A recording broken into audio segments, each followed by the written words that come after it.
তো অন্নপূর্ণা ভান্ডার বা লক্ষ্মী ভান্ডারের 2.0 ভার্সন। তো নতুন সরকার ঘোষণা করেছে যে তারা লক্ষ্মী ভান্ডারের পরিবর্তে অন্নপূর্ণা ভান্ডার দেবে 1,500 পরিবর্তে 3,000 টাকা করে, মানে ডাবল করে দেবে পেমেন্টটা।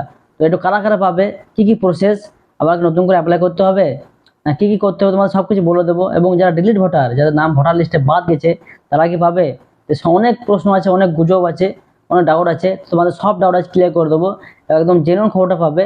তো যারা নতুন আছো পেজটা ফলো করো, এবং যারা ইউটিউব দেখছো তারা সাবস্ক্রাইব করে দাও, একদম 1 নম্বরে জেনুইন খবরটা পাবে। তো তোমাদের বলে রাখি, সরকার ঘোষণা করেছে যে লক্ষ্মী ভান্ডারের পরিবর্তে অন্নপূর্ণা ভান্ডার দেওয়া হবে 3,000 টাকা করে। এটা পাবে কিন্তু ভাই সকলেই, যারা লক্ষ্মী ভান্ডার পেত তারা প্রত্যেকে পাবে, এটা কোনো ডাউট নেই। কিন্তু একটা ক্রাইটেরিয়া আছে, কিছু ক্রাইটেরিয়া দিয়েছে যেগুলো করতে হবে, বা এগুলো এই প্রসেসগুলো থাকলে পরে সে পাবে। তোমাদের বলে রাখি, সরকার একটা নোটিশ দিয়েছে কিছুদিন আগেই, যে কি কি তোমার প্রসেস, একদম অফিসিয়াল নোটিশ, এটা কোনো ফেক নয়। তো এর মাধ্যমে বলে দিয়েছে তোমাদের কি করতে হবে। তোমাদের নোটিশটা আমি দিয়ে দিচ্ছি, তোমরা পড়ে নিতে পারো।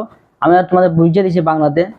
লেখা আছে, দ্য এজ বিটুইন, মানে হচ্ছে এটা যে তার বয়স 25 থেকে 60 বছরের মধ্যে হতে হবে। লক্ষ্মী ভান্ডারের মতনই ব্যাপার, লক্ষ্মী ভান্ডার এরকমই বয়স ছিল 25 থেকে 60। তারপর লেখা আছে, তিনি কেন্দ্র বা রাজ্য সরকারের অধীনে কোনো যেন সরকারি জব না করে, মানে কোনো যেন চাকরি না করে, বেতন বা পেনশন যেন সে স্থায়ীভাবে না পেয়ে থাকে। ঠিক আছে, সে পঞ্চায়েত হতে পারে, তোমার পৌরসভা হতে পারে, কোনো চাকরি থাকলে সে পাবে না।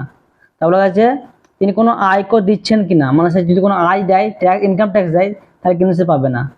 তো তারপর বলছে যে এই 3,000 টাকাটা তোমার দেওয়া হবে ডিবিটির মাধ্যমে। 1 জুন দেওয়া হবে, তোমার যেই ব্যাংকে আধার কার্ড লিঙ্ক করা আছে, ডিবিটি করা আছে, সেই অ্যাকাউন্টে কিন্তু ডাইরেক্ট ঢুকে যাবে। ঠিক আছে, এবং তারপরে কিন্তু একটা খুব ইম্পর্টেন্ট আছে, যে লক্ষ্মী ভান্ডারের প্রকল্পের সকলেই অন্নপূর্ণায় স্থানান্তরিত করা হবে, তবে এসআইআর 2026 চলাকালীন চিহ্নিত মৃত ব্যক্তি, তালিকা থেকে বাদ পড়া ব্যক্তি, এবং খসড়া তালিকা প্রকাশের পর, দ্বিতীয় তালিকা প্রকাশের পর, মানে সমস্ত তালিকা থেকে যে বাদ গেছে তাদের জন্য বলছে, তারা কিন্তু এটা পাবে না লেখা আছে। কিন্তু তারপর আবার লেখা আছে, যে সকল সুবিধাভোগী এসআইআর ট্রাইব্যুনালে আপিল করেছে, মানে অনেকে আছে যারা ডিলিট হয়েছে ভোটার লিস্টে, কিন্তু তারা সকলে আপিল করেছে ট্রাইব্যুনালে, এবং সিএএ মানে নাগরিকত্ব সংশোধন আইনে আপিল করেছে, তারা কিন্তু পাবে।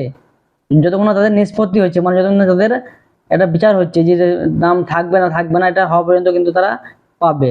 তারপর কি লাগছে, যারা নতুন করতে চাও, মানে যারা নিউ অ্যাপ্লাই করবে, যারা আগে করনি লক্ষ্মী ভান্ডার, বা বয়স হয়নি, এখন বয়স হয়েছে 25 বছর, তারা কিন্তু পাবে। তো 1 জুন থেকে এটা নতুন তোমার অনলাইন পোর্টাল চালু হবে, সাইট চালু হবে, এবং সেখান থেকে কিন্তু তোমরা এটা অ্যাপ্লাই করতে পারবে। তো এই হচ্ছে প্রসেস। কিন্তু আগে কিন্তু একটা কি ছিল বলো তো, অনেকে লক্ষ্মী ভান্ডার বয়স বাড়িয়ে বা কমিয়ে করেছিল, কিন্তু এখন সেটা কিন্তু আর হবে না।